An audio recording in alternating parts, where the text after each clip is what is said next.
Hello नमस्कार। आप सभी का बहुत बहुत स्वागत है हमारे चैनल स्टडी ग्रुप हिंदी में। तो जैसा कि मैं हिंदी साहित्य के इतिहास लेखन की जो परंपरा है उसके बारे में डिटेल्स करवा रही थी।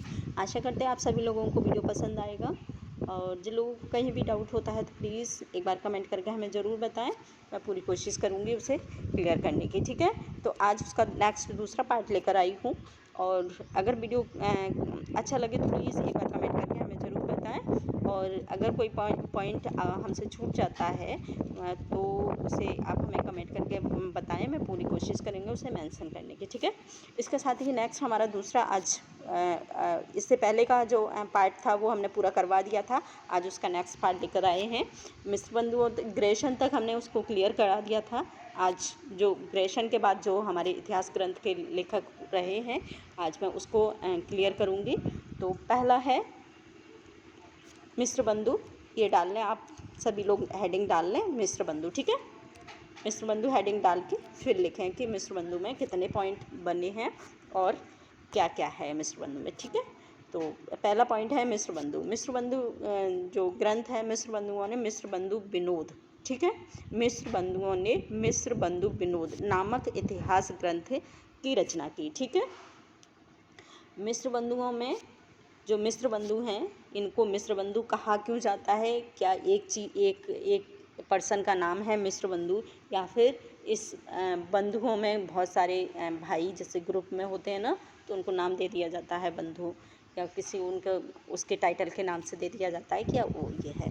तो इसमें जो इनका जो नाम रखा गया है मिस्र बंधु, वो इसलिए रखा गया है क्योंकि ये 3 लोग थे। 3 लोगों के साथ में जो इन्होंने इतिहास ग्रंथ लिखा है वो 3 लोगों ने मिलकर लिखा है। एक पर्सन ने नहीं लिखा है, एक इंसान ने नहीं लिखा है। ठीक है, मिस्र बंधु 3 भाई थे, इसीलिए इसको बंधु मिस्र बंधुओं के नाम से इसको संबोधित किया गया है। तो पहले थे गणेश बिहारी, ठीक है, गणेश बिहारी, श्याम बिहारी और सुखदेव बिहारी। ये बहुत बार एग्ज़ाम में आता है कि मिस्र बंधुओं में कौन शामिल नहीं है या फिर कौन कौन शामिल है। तो ये चीज़ आप लोग इस चीज़ को पॉइंट लगा के लिख लें। ठीक है, मिस्र बंधुओं में पहला पॉइंट है कि इनकी जो रचना थी वो मिस्र बंधु विनोद है, इतिहास ग्रंथ। और दूसरा पॉइंट है कि मिस्र बंधुओं में 3 लोग शामिल हैं, गणेश बिहारी, श्याम बिहारी और सुखदेव बिहारी। ठीक है, इसके साथ ही नेक्स्ट हमारा तीसरा पॉइंट बनता है। तीसरा पॉइंट है कि मिस्र बंधु विनोद, ठीक है, मिस्र बंधु जो विनोद ग्रंथ है, मिस्र बंधु विनोद, वो 4 भागों में विभाजित किया गया है। ठीक है, इसके 4 भाग किए गए हैं। जैसे कि काशादातासी के 2 भाग किए गए थे, लेकिन 3 भागों में इसे प्रकाशित किया गया था। ठीक है, वैसे ही इसके 4 भाग किए गए हैं मिस्र बंधु विनोद जो ग्रंथ है उसका। ठीक है, 3 भाग 1913 में प्रकाशित हुए थे, तथा चौथा जो भाग था, लास्ट वाला भाग था, वो 1934 में प्रकाशित हुआ था। ठीक है, जो 3 भाग 13 में प्रकाशित हो चुके थे, लेकिन जो लास्ट वाला भाग था वो 1934 में प्रकाशित हुआ था। ये चीज़ आप इस डेट को ज़रूर याद रखें। ठीक है, इस डेट को। इसके बाद जो दूसरा पॉइंट बनता है वो है मिस्र बंधु विनोद में 4591, ठीक है, मतलब 4591 कवियों का जीवन परिचय इसमें बताया गया है। ठीक है, जो इसमें जो कवियों को शामिल किया है वो लगभग 5000 कवि माने जाते हैं, लेकिन 5000 कवियों का इसमें विवरण दिया है। इसमें 4000 है। उसमें नॉर्मली इस पे अगर पूछा जाता है तो ये पूछा जाता है कि 5000 कवियों का विवरण किस ग्रंथ में है। तो ठीक है, इस चीज़ को याद रखें आप लोग कि इसमें 4591,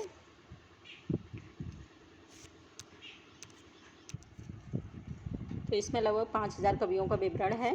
इसके साथ नेक्स्ट हमारा दूसरा पॉइंट बनता है कि इसमें अनेक अज्ञात कवियों को प्रकाश में लाने के साथ ही उनका जो इसकी जो विशेषता है वो ये कहती है कि इसमें जो मिस्र बंधु विनोद में जो कवियों को शामिल किया है वो अज्ञात कवि भी हैं। अज्ञात मतलब उनका कोई पता नहीं है कि किसके हैं, किस भाषा के हैं, किस काल के हैं, हमें कुछ भी नहीं मालूम, लेकिन फिर भी उनको शामिल किया गया है। ठीक है, उसे शामिल करने का प्रयास किया गया है। ठीक है, इसकी दूसरा जो विशेषता है इस ग्रंथ की, वो है, दूसरी विशेषता मानी जाती है कि मिश्रबंध विनोद में कवियों का सापेक्ष महत्व निर्धारित करने के साथ इनको 4 श्रेणियों में बांटा गया है। ठीक है, इनके साथ मतलब इनके जो साहित्य लिखा गया है, इनको 4 श्रेणियों में बांटा गया है इनके कवियों को। ठीक है, इसके साथ नेक्स्ट हमारा दूसरा पॉइंट बनता है कि हिंदी साहित्य के इतिहास लेखन की परंपरा में आचार्य रामचंद्र शुक्ल द्वारा रचित हिंदी साहित्य के इतिहास का सर्वोच्च स्थान है। ठीक है, ये तो हिंदी साहित्य के जो रामचंद्र, इसके साथ ही जो दूसरा इसका पॉइंट है वो है मिश्रबंधु विनोद में कवियों का सापेक्ष महत्व निर्धारित करने के लिए उनकी 4 श्रेणियाँ जो बनाई गई हैं। ठीक है, यानी कि जो कवियों को विभाजित करने का उन्होंने आधार बनाया, वो 4 भागों में बनाया है और 4 भागों में कवियों को विभाजित किया है। ठीक है, जब हम कालखंड का आधार पर विभाजन करेंगे ना, तब हम इसके बारे में बताएंगे कि किस प्रकार से इसका विभाजन हुआ है। आज सिर्फ इतना ही समझ लें। ठीक है, इसके बाद नेक्स्ट पॉइंट आप डालेंगे रामचंद्र शुक्ल। रामचंद्र शुक्ल हमारे हिंदी साहित्य इतिहास लेखन के सबसे तटस्थ और महत्वपूर्ण विद्वान माने जाते हैं। तो ये थोड़ा सा इनको अच्छे से समझेंगे हम लोग। ठीक है, रामचंद्र शुक्ल। ठीक है, अपना हेडिंग डाल दें रामचंद्र शुक्ल, उसके बाद इसके पॉइंट लिखें। ओके, ठीक है। और पहला पॉइंट है कि हिंदी साहित्य के जो रामचंद्र शुक्ल ने हिंदी साहित्य का इतिहास लिखा है, उसका नाम है हिंदी साहित्य का इतिहास। जो इनका ग्रंथ है रामचंद्र शुक्ल का, उसका नाम है हिंदी साहित्य का इतिहास। इसका सर्वोच्च स्थान माना जाता है। कहा जाता है कि जो हमारे इतिहास ग्रंथ जितने भी विद्वानों ने लिखा है, उनमें सर्वश्रेष्ठ इतिहास अगर किसी का है, वो रामचंद्र शुक्ल का है, ऐसा माना जाता है, क्योंकि इनके जो इतिहास ग्रंथ में सबसे ज़्यादा क्लियरिटी देखी गई है और सबसे अच्छा माना गया है। ठीक है, इसके बाद दूसरा पॉइंट है हमारा रामचंद्र शुक्ल का इतिहास मूलतः नागरी प्रचारणी सभा द्वारा प्रकाशित हुआ है। ठीक है, जो इनका इतिहास ग्रंथ है, वो इनके ग्रंथ का जो प्रकाशन है वो हिंदी की नागरी प्रचारणी सभा जो थी उसके द्वारा इसका प्रकाशन किया गया है, नागरी प्रचारणी की सभा के द्वारा। और दूसरा पॉइंट इसमें ही नोट कर लें साथ में कि हिंदी साहित्य का जो इनका इतिहास ग्रंथ था, उसको उन्होंने नागरी प्रचारणी सभा में जब प्रकाशित किया था, तब हिंदी शब्द सागर की भूमिका के रूप में प्रकाशित हुआ था। तब उसका नाम था हिंदी शब्द सागर की भूमिका। ये बहुत बार क्वेश्चन आता है कि जो रामचंद्र शुक्ल का जो इतिहास ग्रंथ है, उसका पहला नाम क्या था? तो पहला इसका नाम था हिंदी शब्द सागर की भूमिका। ठीक है, ये इसका ग्रंथ का नाम था हिंदी शब्द सागर की भूमिका। तो हिंदी साहित्य का विकास के नाम से, ये विकास नहीं है, यहाँ इतिहास है। हिंदी साहित्य का इतिहास है यहाँ पर। ठीक है, हिंदी साहित्य का इतिहास जो नाम जो दिया था वो 1929 ईस्वी में इसका प्रकाशन हुआ। ठीक है, 1929 में इसका प्रकाशन हुआ था, ये आप लोग याद रख लें। तीसरा पॉइंट है इसका कि इनकी पुस्तक का प्रकाशन कब हुआ था, तो 1929 ईस्वी में हुआ था।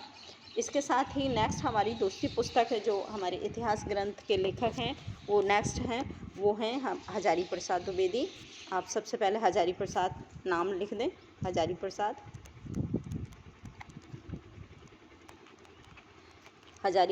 उसके बाद पॉइंट डालें। ठीक है, तो हजारी प्रसाद की जो इतिहास ग्रंथ है उसके बारे में देखते हैं क्या क्या विशेषताएँ हैं। तो इनकी पहली विशेषता है कि हिंदी साहित्य का इतिहास में 1000 कवियों और लेखकों को शामिल किया है।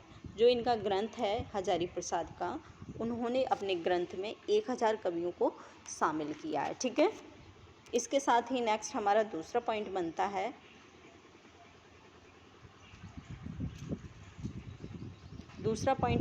कि आचार्य रामचंद्र शुक्ल ने शिव सिंह सेंगर तथा ग्रेशन मिश्र बंधुओं के इतिहास को कवि व्रत संग्रह संज्ञा से अभिहित किया है। यानी कि जो इनका जो ग्रंथ है, इन्होंने इतिहास ग्रंथ न मान करके कवि व्रत संग्रह माना है। इन्होंने इतिहास ग्रंथ नहीं माना है। इससे पहले जो इतिहास लिखे गए हैं, चाहे वो सेंगर का हो, चाहे वो मिश्र बंधुओं का हो, चाहे वो ग्रेशन का हो, ठीक है। तो ये रामचंद्र शुक्ल की विशेषता है अपने इतिहास ग्रंथ के। उनका मानना है कि उसे इतिहास ग्रंथ नहीं कहा जा सकता है, उसे कवि व्रत संग्रह ही कहा जा सकता है, ठीक है। इसके बाद नेक्स्ट दूसरा पॉइंट है कि आचार्य रामचंद्र शुक्ल ने लिखा है, इन्होंने क्या लिखा है कि जब प्रत्येक देश का साहित्य वहाँ की जनता की चित्तवृत्तियों का संचित प्रतिबिंब होता है। ये बात सच है कि आचार्य रामचंद्र शुक्ल का जो मानना है, वो उनका मानना है कि जो इतिहास ग्रंथ है वो वहाँ की जनता की जो सोच है, जो जनता की प्रवृत्तियाँ हैं, उसी का एक प्रतिबिंबित रूप माना जाता है इतिहास ग्रंथ।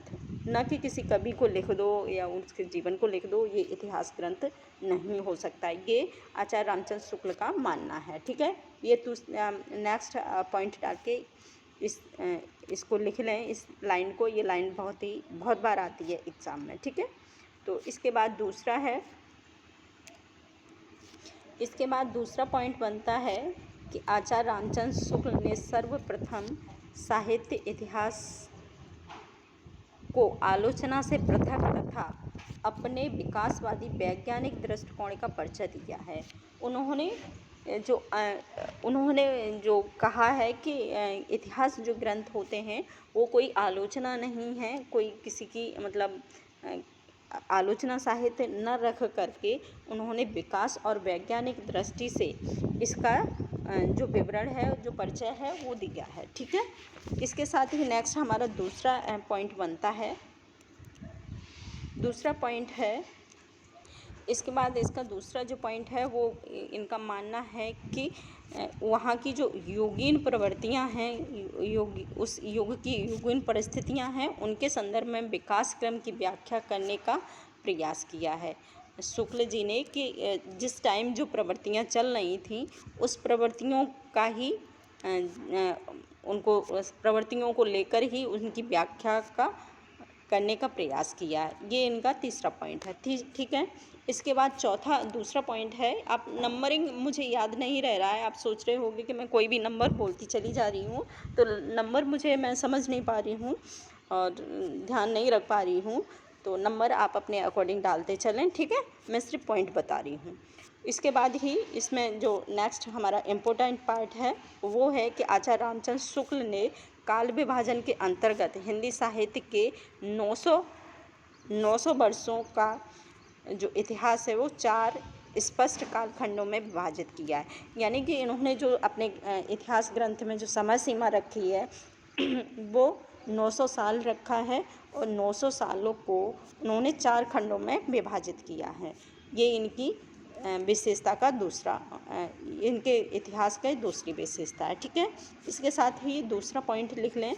आचार्य रामचंद्र शुक्ल ने भक्ति काल को 4 भागों में 4 शाखाओं में बांटा है। जो भक्ति काल है, इनका पहला आदिकाल है, इनका दूसरा भक्ति काल है। भक्ति काल को इन्होंने 4 भागों में बांटा है। ये 4 भाग कौन से हैं ये आप लोग देख लें। भक्ति काल, जो दूसरा हमारा काल विभाजन है वो भक्ति काल है। पहला आदिकाल है, आदिकाल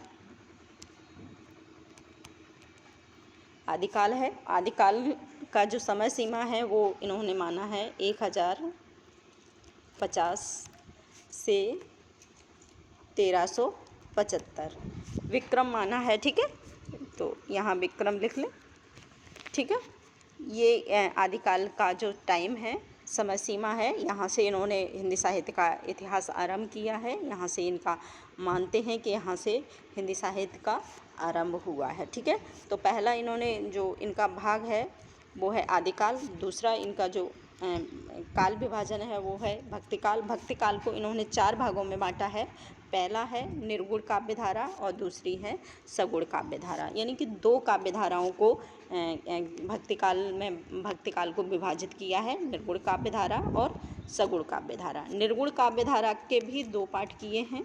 निर्गुण काव्य धारा के 2 पाठ किए हैं, एक है ज्ञान मार्गी शाखा और दूसरी है प्रेम मार्गी शाखा। ठीक है, ज्ञान मार्गी शाखा में यानी कि हमारे संत कवि रहे हैं, जैसे कबीरदास जी, कबीरदास और मलूकदास और रैदास, ऐसे बहुत सारे जो कवि हैं वो हमारे ज्ञान मार्गी शाखा में रहे। ज्ञान मार्गी शाखा में इसलिए रहे क्योंकि इन्होंने बाकी किसी चीज़ पर ध्यान न दे करके सिर्फ लोगों को नीतिपरक जो ज्ञान था, नीतिपरक जो उनके जो दोहे हुआ करते थे वो नीतिपरक दोहे ही हुए हैं।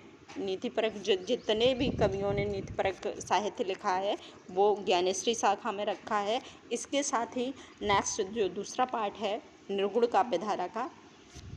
निर्गुण का मतलब होता है कि किसी को नहीं मानना, किसी भगवान या राम को साक्षात रूप में नहीं मानना है, यानी कि ये भगवान का ये जो निर्गुण काव्य धारा के लोग थे वो किसी मूर्ति या भगवान को नहीं मानते थे। ये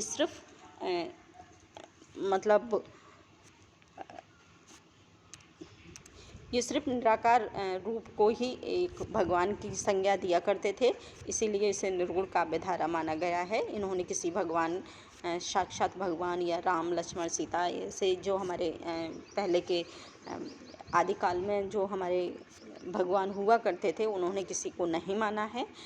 इन्होंने सिर्फ एक नीतिपरक साहित्य दिया है, इसीलिए इन्हें ज्ञानेश्वरी शाखा में रखा है। इसके साथ दूसरा जो होता है प्रेमाश्री शाखा। दूसरी जो शाखा थी वो थी प्रेमाश्री शाखा या फिर सूफी काव्य धारा। सूफी काव्य धारा, सूफी काव्य धारा, या तो प्रेमाश्री शाखा कह दो या फिर सूफी काव्य धारा कह दो या फिर इसको संत काव्य कह दो। इसका दूसरा नाम था संत काव्य। ठीक है, ज्ञानेश्वरी शाखा या फिर संत काव्य, ये दोनों ही एक हैं। ठीक है, तो ज्ञानेश्वरी शाखा में क्या हुआ था, ज्ञानेश्वरी शाखा वो प्रेमाश्री शाखा में जो सूफी कवियों को इन्होंने साहित्य लिखा है। प्रेमाश्री शाखा में जितने भी साहित्य लिखा गया है वो सूफी काव्य लिखा गया है। सूफी काव्य में किसी रमणीय या फिर किसी प्रेम के रूप में भगवान को रखकर उसका उसको लिखा है, तो इसीलिए इसे प्रेमाश्री शाखा माना गया है, क्योंकि प्रेम के रूप में, ये प्रेमिका के रूप में ही इसका जो साहित्य लेखन हुआ है वो प्रेमिका के रूप में लिखा गया है। चाहे जो भी उसका चाहे जो भी उसका ज्ञान हो, चाहे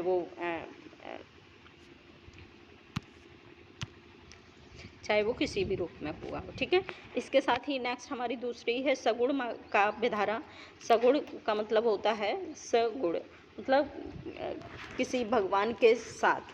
ठीक है, भगवान की या किसी विशेष पर्सन को अपने भगवान के रूप में मानना, वो एक सगुण काव्य धारा के रूप में माना गया है उसको। उसमें भी 2 पाठ किए गए हैं, एक है राम भक्ति काव्य धारा, दूसरा है कृष्ण भक्ति काव्य धारा।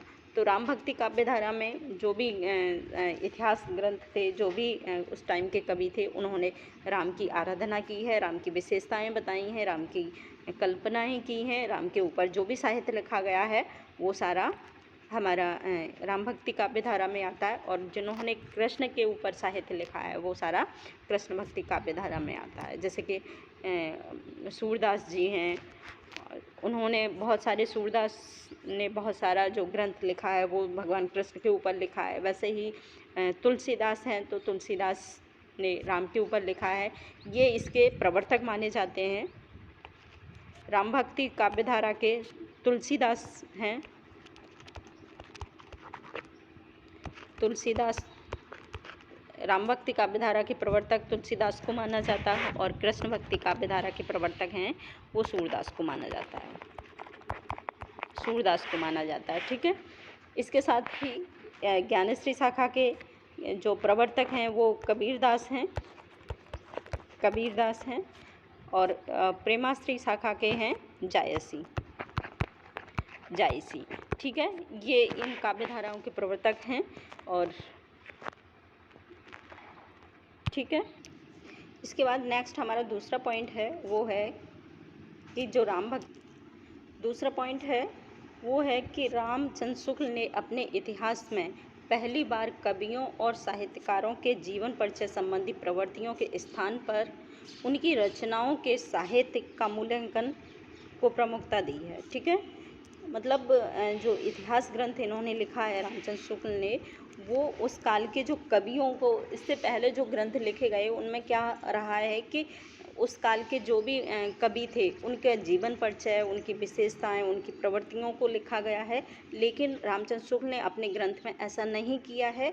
उन्होंने परिचय नहीं दिया किसी कवि का, ना ही उसकी जो प्रवृत्तियाँ थीं उनको रखा है। उन्होंने क्या किया है कि उनकी जो रचनाएं थीं, उनका उस समय की जो कवि थे उनकी रचनाओं का मूल्यांकन किया है। उनकी जो रचनाएं थीं उनकी मूल्यांकन को प्रमुखता दी है। ठीक है, ना कि उनके जीवन परिचय को। तो आज इतना ही, नेक्स्ट वीडियो में। ठीक है।